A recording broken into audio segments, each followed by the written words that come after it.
los religiosos no aceptan y que en la Biblia aparece un montón de veces, ¿no?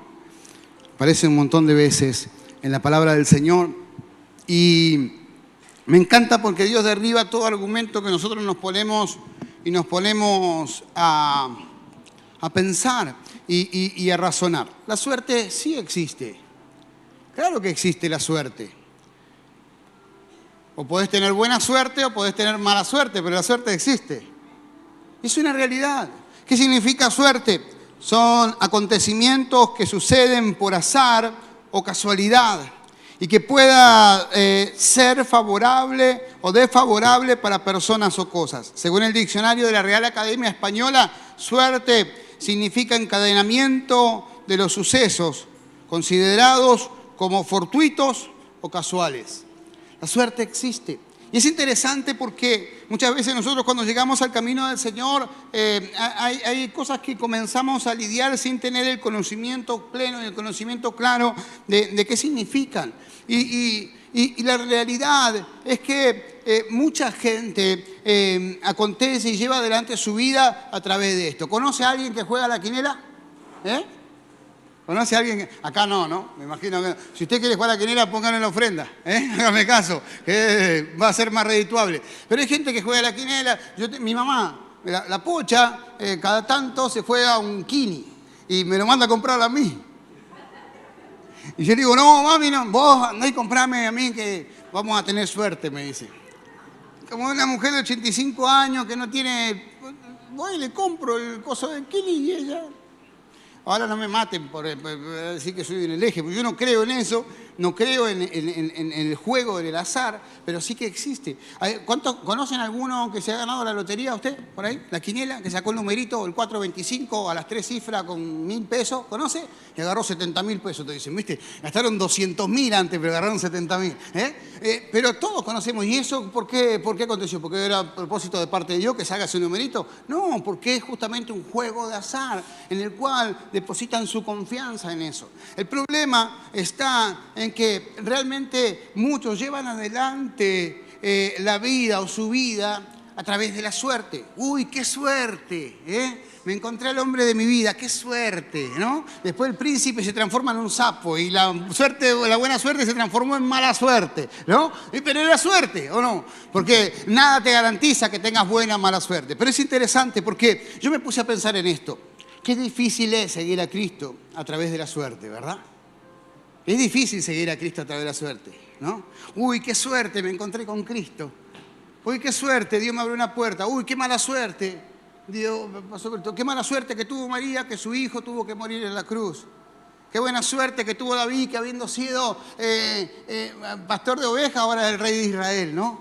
Es interesante, pero... El gran problema que tenemos muchas personas en Cristo es que creemos justamente allí que producto de la casualidad es que vamos a llegar a algún lado. Entonces, disfrazamos ese tema de suerte o esa historia de la suerte con una palabra de parte de Dios que hemos encontrado allí de manera espuria o sin estudiar la palabra. Hicimos horóscopo cristiano, metimos el dedo, salió, te bendeciré, será de bendición, y ya te creíste esa palabra y no te dijo que primero tenés que ordenarte, entonces andás por la vida desordenado creyendo que Dios te debe algo, que eso se va a cumplir. ¿Conoce a alguien así? Acá no, en otro lado, ¿no?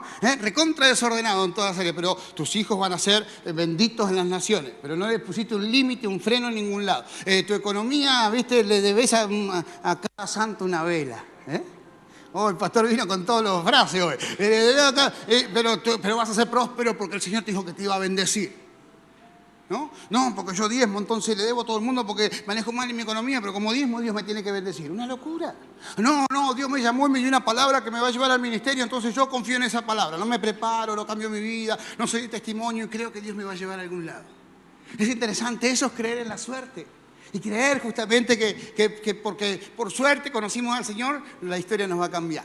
Pero la Biblia habla de suerte. El pastor no está loco, la Biblia habla de suerte.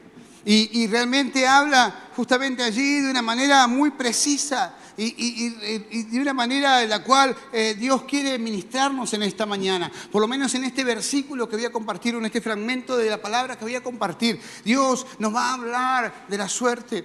Nos va a hablar justamente allí de cómo realmente es transformada la suerte en un propósito divino. Y ahí es la historia. ¿Por qué? Porque la suerte es justamente allí una categoría, una manera de hablarle o una manera de poder interpretar o de poder desarrollar su vida a aquellos que no entienden que tienen un propósito y que no saben dónde van. Entonces caminan y a veces se le abre alguna puerta, a veces se le abre otra, pero no saben, no tienen un sentido en su vida. Y realmente cuando Dios llega a nuestras vidas es justamente para cambiarnos la suerte, para que ya no andemos errantes sin saber a dónde ir, sino tener un propósito que nos lleve a disfrutar de la vida, pero también a tener salvación y vida eterna. ¿Cuántos dicen amén a eso? Y eso es tremendo. ¿Por qué? Porque de esa manera es como Dios quiere obrar con poder. Por eso el título de esta predicación el día de hoy es hoy es mi día de suerte. Decirle al que tenés al lado, hoy es mi día de suerte. Oh, cómo les cuesta, ¿no? A algunos les cuesta así que no lo dicen, ¿viste? Le arranca así como suerte, pastor, me está haciendo. Decirle al que tenés al lado con una sonrisa, hoy es mi día de suerte. Oh, tremendo, tremendo. Pero es interesante, porque si me acompañás al Salmo 16, lo vamos a poder entender mejor. Acompáñame, Salmo 16, vamos a leer del 1 al 11, que es todo el Salmo, para poder entenderlo bien en el contexto.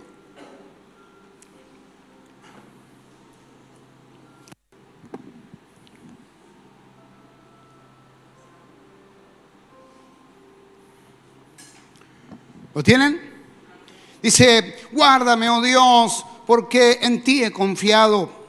Oh alma mía, dijiste a Jehová, tú eres mi Señor, y no hay para mí bien fuera de ti. Para los santos que están en la tierra y para los íntegros es toda mi complacencia.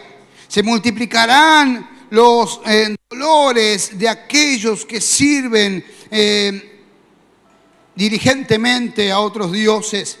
No ofreceré yo sus libaciones de sangre, ni en mis labios tomaré su nombre. Jehová es la porción de mi herencia y la de mi copa. Tú sustentas mi suerte. Las cuerdas me cayeron en lugares deleitosos, y es hermosa la heredad que me ha tocado. Bendeciré a Jehová que me aconseja, aún en las noches me enseña mi conciencia. A Jehová he puesto siempre delante de mí, porque está a mi diestra y no seré conmovido. Se alegró por tanto mi corazón y se gozó mi alma. Mi carne también reposará confiadamente, porque no dejarás mi alma en el Seol, ni permitirás que tu santo vea corrupción. Me mostrarás la senda de la vida, en tu presencia y plenitud de gozo, delicias a tu diestra para siempre. ¿Cuántos dicen amén a esto? ¿Por qué no levantás tu mano al cielo y oramos? Señor, gracias. Gracias por tu palabra, Señor. Gracias porque aquí hay tantas promesas para nosotros. Si podemos ver en cada palabra o en cada frase hay una promesa para aquellos que te aman. Señor, por eso en esta mañana te pedimos que tu mano de poder, Señor, se extienda con total libertad. Que seas tú glorificándote con poder, Señor. Manifiéstate, Señor, en medio nuestro. Haz tu obra, Señor, en medio de nuestras vidas. Glorifícate con poder y con autoridad, Señor. Allí en cada circunstancia, Señor, que nos rodean y que tenemos que afrontar, Dios. Y que esta palabra nos fortalezca en este día, Señor, para entender, Señor, que dependemos de ti, Señor, y que tú lo haces todo completo. Padre, en el nombre de Jesús, Señor, te damos gracias, Señor. Amén, amén y amén. Muy bien. Allí este no es un salmo, no es una canción de David, sino que es un poema, ¿sí? Es un poema de David. David escribe este poema en medio de situaciones difíciles, en medio de situaciones complejas. Él estaba viviendo estaba huyendo de Saúl, se había ido y se fue con el enemigo, ¿sí? Se fue a vivir con el enemigo. Hay una historia fuerte allí en el libro de Crónicas donde habla que él se va a vivir con el enemigo y se hacía el loco, el endemoniado, para que no lo maten allí los filisteos, y que le habían dado una ciudad y él estaba en una ciudad y salía diciendo que venía al pueblo de Israel o a la nación de Israel a asaltarlos, a robarles. Iba a otro pueblo porque él no tocaba el pueblo de Israel. Se encontraba en esta condición y de repente comienza a ver que sus aliados o sus soldados, no los más cercanos, sino los otros, comenzaban a coquetear con los dioses ajenos. Entonces él dice, se ha aumentado la idolatría alrededor nuestro, se ha aumentado la idolatría, empezaron a creer en nuestros dioses. Y él lo cataloga como suerte. Aquellos que no creen en Dios y creen en otras cosas están justamente librados al azar. Puede salir o no. Prender una velita a San Antonio que te va a dar un novio. ¿Quién te asegura que te va a dar un novio, San Antonio? San Expedito, San Expedito. ¿Quién te garantiza que te puede dar? ¿Dónde está escrito que San Expedito te da algo? Quien le va y le prende una velita que te trae la estapita con el trigo ¿de quién? Para el trabajo. ¿Viste cómo sabe? Eso es justamente azar.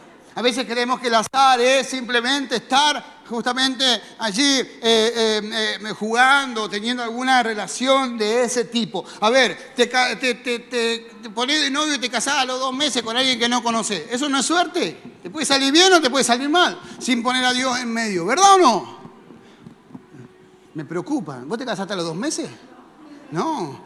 Pero es interesante. ¿Por qué? Porque justamente David está diciendo, yo no compro con esa historia, yo no vivo de la suerte, yo entiendo que aquel que no conoce al Señor vive por azar porque no sabe lo que le va a pasar mañana. Entonces va tomando decisiones sin saber en el futuro o sin saber qué le depara el futuro. Pero nosotros, los que creemos en el Señor, sabemos que tenemos un propósito, que tenemos vida eterna y que tenemos justamente allí un lugar donde llegar. Pero en este peregrinar podemos ver a Dios glorificado y podemos ver a Dios obrando con total libertad y con total autoridad. Podemos ver a Dios abriendo puertas, podemos ver a Dios cerrando puertas, transformando realidades, obrando milagros, porque ese es nuestro Dios, un Dios activo, un Dios que se mueve a favor de aquellos que le creen. ¿Cuántos le creen al Señor acá? Si vos le crees al Señor, vas a experimentar ese movimiento de un Dios poderoso que sigue obrando milagros y transformando por completo nuestra historia. Para eso llegamos a Cristo, para dejar de andar errantes con los ojos cerrados,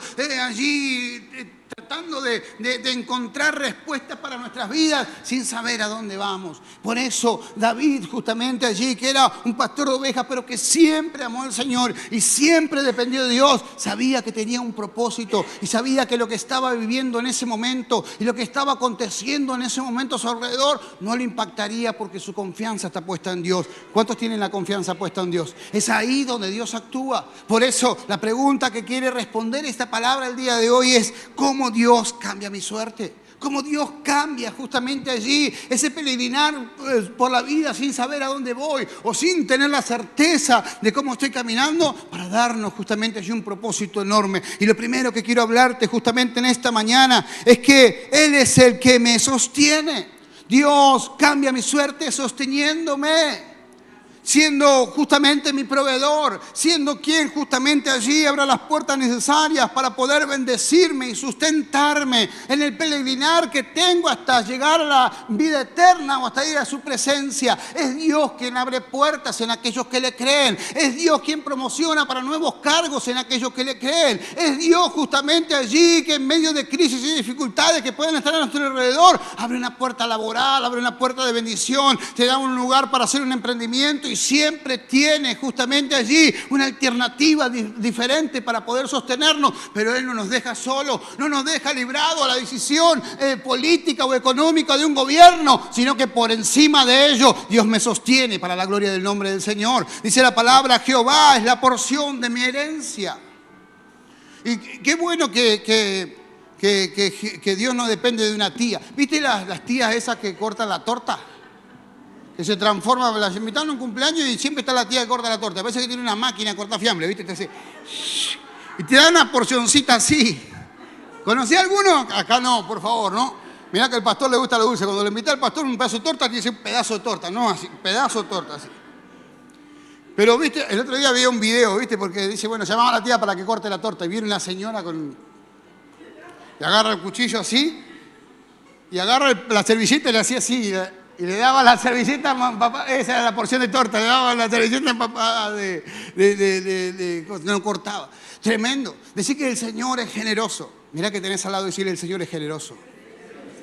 Siempre será generoso. Y dice David, Jehová es la porción de mi herencia.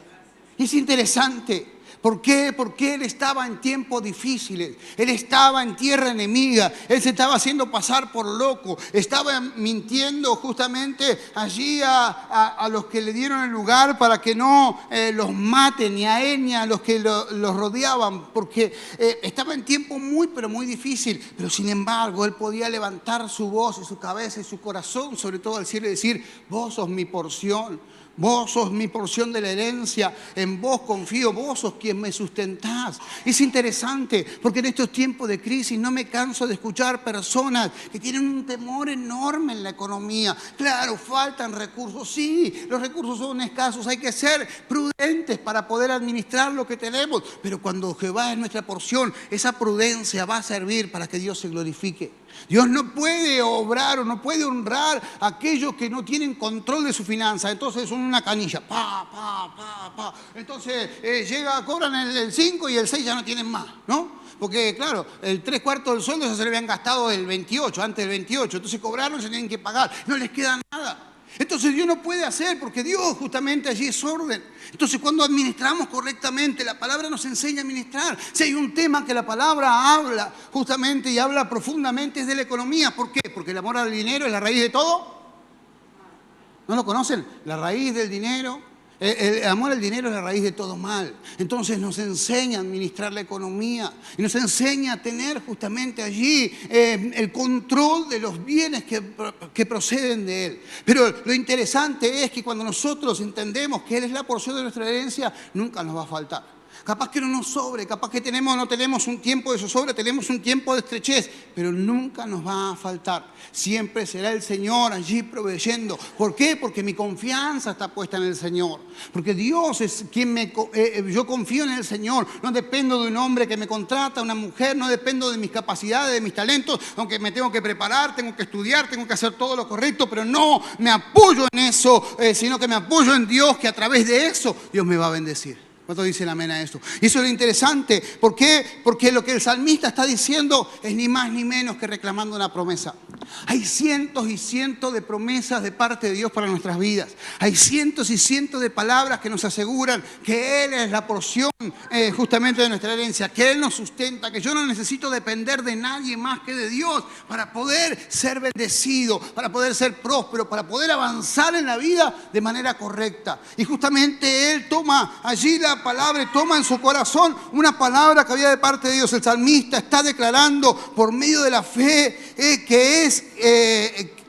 que va a recibir o recibirá lo mismo que los que le sirven a Él. ¿Y qué quiere decir? Hay una palabra en parte de Dios en Número, justamente allí, que declara que los que le sirven al Señor, la herencia misma de aquellos que le sirven al Señor es Jehová. Cada vez que vos le servís al Señor, Dios se transforma en tu herencia y Dios paga bien. Nosotros no trabajamos como para los hombres, sino que servimos o trabajamos como para el Señor. Esa es la realidad. Entonces David se acordaba de lo que Dios le había dicho a Moisés y a aquellos de la tribu de Leví que le servían al Señor, que está en Número 18:20. Dice, y Jehová dijo a Aarón, de la tierra de ellos no tendrás herencia, ni entre ellos tendrás parte. Yo soy tu parte y tu herencia en medio de los hijos de Israel. Se reparte la tierra y la tribu de Leví, que era la tribu de sacerdocio, la tribu de los que servían al Señor, no tenían herencia, no tenían tierra, debían ocuparse de servir al Señor. Cuando nosotros nos ocupamos de servir al Señor, activamos promesas que tienen que ver allí con la bendición que portan aquellos que sirven al Señor. Y no sé cómo Dios lo hace, pero Dios lo hace. Siempre bendice a aquellos que le sirven, siempre bendice a aquellos que toman justamente allí el legado de extender el reino de los cielos a través del discipulado y a través justamente allí de la predicación del evangelio y a través justamente allí de su servicio para poder bendecir a otro y se encarga de prosperarlos para la gloria del nombre de Cristo. ¿Cuántos dicen amén a esto? Lo hace justamente allí de manera, si yo no sirvo al Señor no soy próspero. No tiene nada que ver con eso. Tiene que ver con que aquellos que sirven al Señor cuentan con recursos para poder ser de bendición. ¿Cuántos dicen amén? Y es interesante porque David dice, si se lo dijiste a ellos que te servían, yo que te estoy sirviendo aquí, también va a venir la bendición. Tú eres mi porción, como era su porción allá, donde no le dejaste herencia, para que no se preocupen, para que no anden allí elucumbrando en su mente cómo sostener lo que tienen, sino que con libertad sirvan al Señor. Eso mismo quiero yo, porque te estoy sirviendo de la misma manera. Yo soy quien justamente está desarrollando la visión que tú tienes para Israel. Yo también quiero lo que tú has prometido. Y cada vez que nosotros servimos al Señor, eso se activa en nuestras vidas y Dios comienza a formar parte allí, y es la porción de nuestra herencia que trae bendición y bienestar a nuestro hogar para la gloria del nombre del Señor. ¿Cuántos dicen amén a esto? Es tremendo, y esto habla de lo externo, está hablando justamente allí del sustento, de la provisión. Está hablando justamente allí de poder contar con el favor de Dios para que no nos falte sustento, para que no nos falte allí los recursos para poder servirle con libertad. Eso mismo que nos declara Pedro a nosotros en 1 de Pedro 2:9, donde dice, pero ustedes son miembros de la familia de Dios, son sacerdotes al servicio del Rey y son su pueblo. Dios mismo los sacó de la esclavitud del pecado y los hizo entrar a la luz maravillosa. Por eso anuncien las maravillas que Dios ha hecho. Eso mismo estaba declarando, y Pedro nos dice a nosotros, ustedes en otro momento eran esclavos, ustedes en otro momento no tenían justamente allí parte en el reino de los cielos, pero yo he pagado un precio enorme por ustedes, yo he entregado mi vida para que ustedes sean libres. Ahora que son parte de la herencia, ahora que son sacerdotes, ahora también que son parte del pueblo de Dios, comiencen a hacer la obra del Señor y yo me voy a encargar de glorificar mi nombre en ustedes, y no habrá nada que te falte para la gloria del nombre de Cristo, pero para bendición de nuestro propio corazón. ¿Por qué no le das un aplauso al Señor en esta mañana?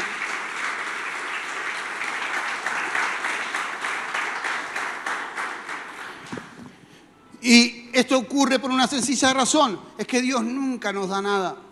Dios no te da dinero, no te da recursos, Dios se da a sí mismo.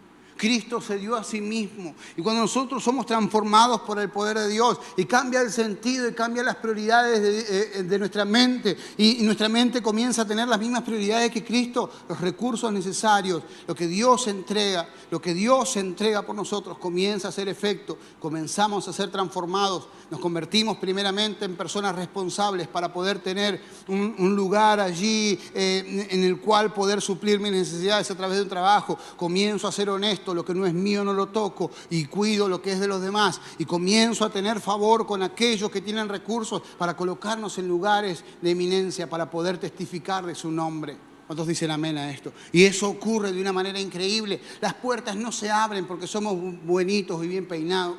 Las puertas se abren cuando creemos justamente en Dios, cuando creemos que Dios es nuestro sustento y que todo lo que Él hace va a ser de bendición para nuestras vidas. Es ahí donde se abren las puertas. ¿Cuántos dicen amén a eso? Entonces no nos tenemos que creer los que tenemos la capacidad absoluta para poder allí ser bendecidos, y tampoco minimizarnos. ¿Por qué? Porque es por gracia, porque Dios actúa a través de la gracia. ¿Cuántos dicen amén a esto? Lo segundo que quiero hablarte en esta mañana es que Él es el que me sacia. No solamente me sustenta, sino que me sacia. Y cuando habla de saciedad, está hablando de mi interior. No solamente de mi exterior, sino de mi interior. Dice la palabra, y la porción de mi copa. Justamente cuando habla de copa, habla de recipiente y habla de nuestro interior. Cómo justamente el Señor nos saca y cómo el Señor allí cambia nuestra suerte. Primero nos sustenta en lo exterior, nos sustenta en nuestros bienes, en nuestros recursos, en lo que necesitamos para extendernos, pero también transforma nuestro interior. y obra con poder y con autoridad. Y lo único que puede transformar nuestro interior es la presencia del Señor, es la porción de la herencia del Señor. Comienza allí a llenar nuestro interior de su Espíritu Santo y comenzamos a ser personas transformadas por completo, comenzamos a actuar de manera diferente, a tomar decisiones de manera diferente. Hay personas que nunca alcanzan la plenitud en Cristo, ni ellos ni su familia, porque nunca adoptan el modelo bíblico para insertarlo en su casa. Entonces crían a sus hijos de acuerdo a cómo lo interpretan, toman decisiones de acuerdo a lo que les parece, sin tomar el consejo de parte de Dios. Cuando Dios comienza a llenar nuestra copa, el primer consejero es el Señor para nuestras vidas. El primer consejero es Dios para tomar decisiones. Y es interesante porque cuando hablaba de copa, ya no hablaba de lo externo, sino del interior. En medio de los peores crisis de la vida de David, Dios fue quien lo sostuvo siempre. Por eso exclama en el Salmo 23:4, aunque ande en valle de sombra y de muerte, no temeré mal alguno, porque tú estarás conmigo, tu vara y tu cayado me infundirán aliento. O en el Salmo 27:10 dice, aunque mi padre y mi madre me dejaren, con todo yo te recogeré. Y podemos seguir así. Justamente David no tenía cuentas pendientes en su interior. Porque cuando el Señor llega a nuestra vida, las cuentas pendientes se terminan. Ahora, si nosotros queremos justamente allí darle más lugar a la psicología, ay, pobrecito, lo que pasa es que vivió de esta manera, vivió de acá, y le pasó esto, le pasó aquello, y acomodar su discurso a la palabra del Señor, nunca van a evolucionar. Pero cuando llega Cristo a nuestras vidas y Cristo comienza allí a obrar, lo primero que hace es saldar las cuentas. Sí, la vida te fue difícil. Sí, la vida fue allí, la verdad que tuviste que enfrentar una vida bastante difícil y te costó y aún te cuesta. Pero si Cristo no es quien llena tu copa, si el Señor no es suficiente para llenar tu copa, no hay nada que te va a poder llenar. Y vas a andar por la vida siempre con las mismas situaciones, siempre con las mismas debilidades, siempre peleando con los mismos pecados. ¿Por qué? Porque estás atado a una condición que ya no te pertenece. Porque cuando Cristo llega a nuestro interior, comienza a transformar nuestra realidad por completo. Dios comienza a obrar de una manera increíble en medio nuestro. El salmista deseaba tener lo que nosotros tenemos. El salmista por fe dice, yo quiero lo que tienen los que congregan en vida plena. ¿Cuántos congregan en vida plena? David decía, los que congregan en vida plena, yo quiero lo que tienen. Y justamente Jesús lo declara justamente de esta manera en Juan 14:26. Mas el Consolador, el Espíritu Santo, al que el Padre enviará en mi nombre, Él les enseñará todas las cosas y os recordará todo lo que yo les he dicho. ¿Cuántos tienen el Espíritu Santo acá? Entonces David estaba hablando de nosotros. David decía, yo quiero el Espíritu Santo dentro mío. Pero cuando el Espíritu Santo está dentro mío, es el Consolador. ¿Y por qué no le puso otro atributo? Y dice, no, el Maestro que va a enviar en mi nombre. No, aquella persona que me va a dar fuerza o me va a dar poder en mi nombre. No, el Consolador. Porque sabe Dios que nuestra vida sin Él siempre trae frustración, siempre trae dolor, siempre trae amargura. La vida sin Dios te rompe. Y el Espíritu Santo lo primero que vino a hacer es a consolarte, a restaurarte. Y justamente David está diciendo, Él es mi copa, Él me llena. Desde que justamente el Señor ascendió al cielo y se fue derramado el Espíritu Santo sobre toda carne, es donde nosotros comenzamos a experimentar la plenitud de Dios en nosotros. No necesitamos nada más, no necesitamos justamente allí depender de una persona emocionalmente para sentirme mejor, porque el Espíritu Santo está dentro mío y yo ya me siento pleno y estoy para poder bendecir a aquella persona que se acerca a mí, para poder formar una familia. Yo no ando mendigando amor, ni falta de perdón, ni rencor, ni esto, ni lo otro, porque el Espíritu Santo justamente comenzó a obrar en mi vida y transformó mi realidad por completo. De esa manera justamente se sentía David en medio de una de las peores crisis de su vida, entendiendo que Dios no solamente lo va a bendecir para que él pueda desarrollar su vida y su ministerio, sino también que lo va a sanar para poder ser de bendición a otro. ¿Cuántos dicen amén a eso? A veces no dejamos que el Espíritu Santo actúe en nuestras vidas. A veces quedamos aferrados y atados al rencor o al dolor y no sanamos más, sin entender que el propósito de nuestras vidas tiene que ver con esa situación. Dios te va a usar a través de lo que ha traído a tu vida, de la sanidad que ha traído a tu vida. Si fuiste despreciado, Dios te va a usar para poder justamente bendecir o ministrar a aquellos que han sido despreciados, abandonados. Si fuiste abusado sexualmente, Dios te va a sanar para que puedas ayudar a aquellos que han sido abusados sexualmente. Si justamente fuiste restaurado entre el matrimonio, Dios te va a usar para restaurar matrimonios. Dios no te usa en un lugar donde no hayas experimentado el amor de Dios en tu vida, donde no hayas experimentado justamente allí la verdadera gracia en tu vida. Hay personas que llegan al camino del Señor y que nunca están completas porque no entienden que Dios ya te completó. Cristo ya murió, el Espíritu Santo ya descendió, aceptaste a Cristo en tu corazón, ya estás completo para la gloria del nombre del Señor. Ya no hay más cuentas pendientes. Dios saldó todas las cuentas para la gloria del nombre del Señor. Por eso Dios debe ser suficiente para derrotar con los estigmas del pasado, las angustias del presente y los temores del futuro. Él es eterno y en su eternidad radica nuestra saciedad.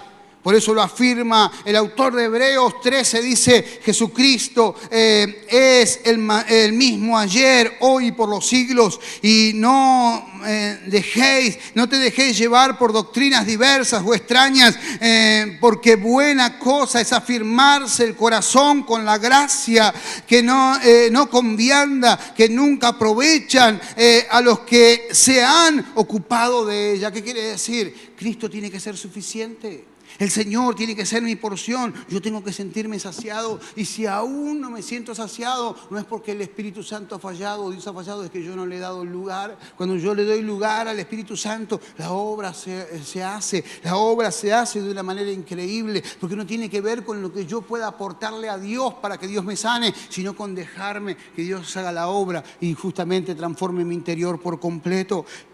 Tercero y último, ¿cómo nos saca justamente allí o cambia el Señor nuestra suerte? Él es el que me guía.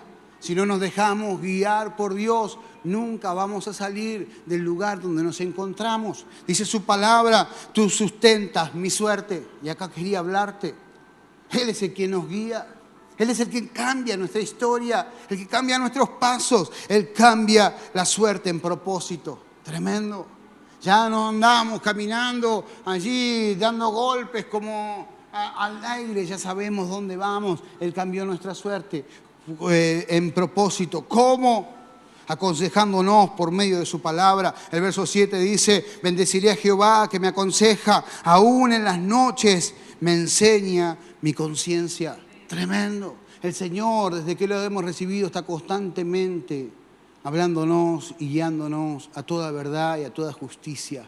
Él es el que nos guía a una realidad diferente a través de su palabra. Por eso es bueno estudiar la palabra y aprenderla para saber justamente allí de qué manera Dios obra. Ya no vivimos sin saber qué será de nosotros. En Dios caminamos seguros de nuestro porvenir. El mismo autor de Hebreo nos dice en el verso 6, 17, a los ricos de este siglo manda que no sean altivos ni pongan la esperanza en las riquezas, las cuales son inciertas, sino en el Dios vivo que nos da todas las cosas en abundancia para que las disfrutemos, que hagan bien, que sean ricos en buenas obras, dadivosos, generosos, atesorando para sí buen fundamento para lo porvenir, que echan mano en la vida eterna. Tremendo.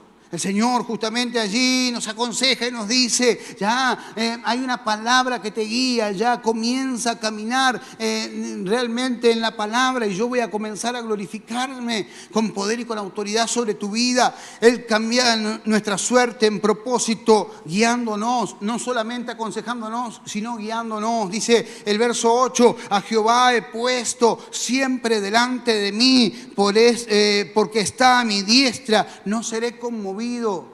Dios te dio pastores, Dios te dio una iglesia en la cual pueda guiarte, pueda llevarte, no solamente a través de la palabra, sino a través de ejemplos. Un lugar donde contenerte, donde puedas abrir tu corazón, donde puedas ser ministrado, donde puedas ser bendecido, donde realmente puedas escuchar lo que Dios tiene para tu vida y comenzar a caminar con ejemplos. Te hablaba de La Forja ayer, esa película, la verdad que me impactó, la voy a volver a ver. ¿Por qué? Porque hablaba justamente de un hombre que era un dueño de una empresa y que tomaba a una persona, lo discipulaba por un año y ya después lo mandaba a que discipule a otro, esa persona, y seguían caminando así, iban creciendo y se iban desarrollando y llevaba años haciendo esta tarea. ¿Por qué? Porque todos necesitamos una guía.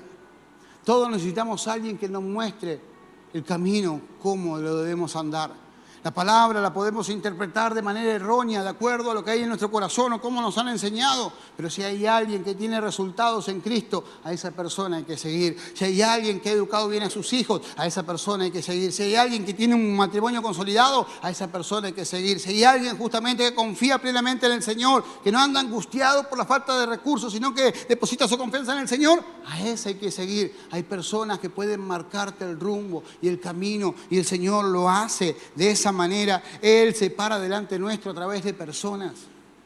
A través de personas se para delante nuestro para mostrarnos el caminar que tenemos que tener justamente para la gloria del nombre del Señor. Jeremías 3:15 dice: y le daré pastores conforme a mi corazón para que los guíen con sabiduría y entendimiento. ¿Cuántos dicen amén a esto? Él cambia la suerte en propósito porque el camino se disfruta. El verso 11 dice: me mostrarás la senda de la verdad, en tu presencia y plenitud de gozo, delicias a tu diestra para siempre. Aquel que vive por suerte o dependiendo de la suerte no sabe qué le va a pasar mañana, vive atemorizado. Pero los que caminamos en Cristo sabemos que Él nos va a llevar a vivir en plenitud para la gloria del nombre del Señor. Que Él tiene pensamientos de bien y no de mal, de un futuro y una esperanza. Y donde nos lleve vamos a caminar y vamos a vivir pleno. Aún en medio de los peores desiertos, el camino del Señor está repleto de gozo. Hay plenitud de gozo para disfrutar el camino, sabiendo que un día,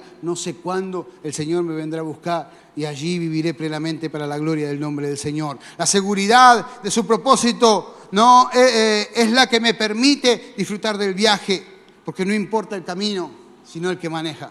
Tremendo, ¿no? No importa el camino, no importa por dónde Dios te haga transitar, lo importante es que el conductor de tu vida sea Cristo, porque Él te va a llevar pleno para la gloria del nombre de Cristo, pero para bendición de nuestro propio corazón. ¿Cuántos dicen amén a esto? ¿Por qué no le das tu mejor aplauso al Señor?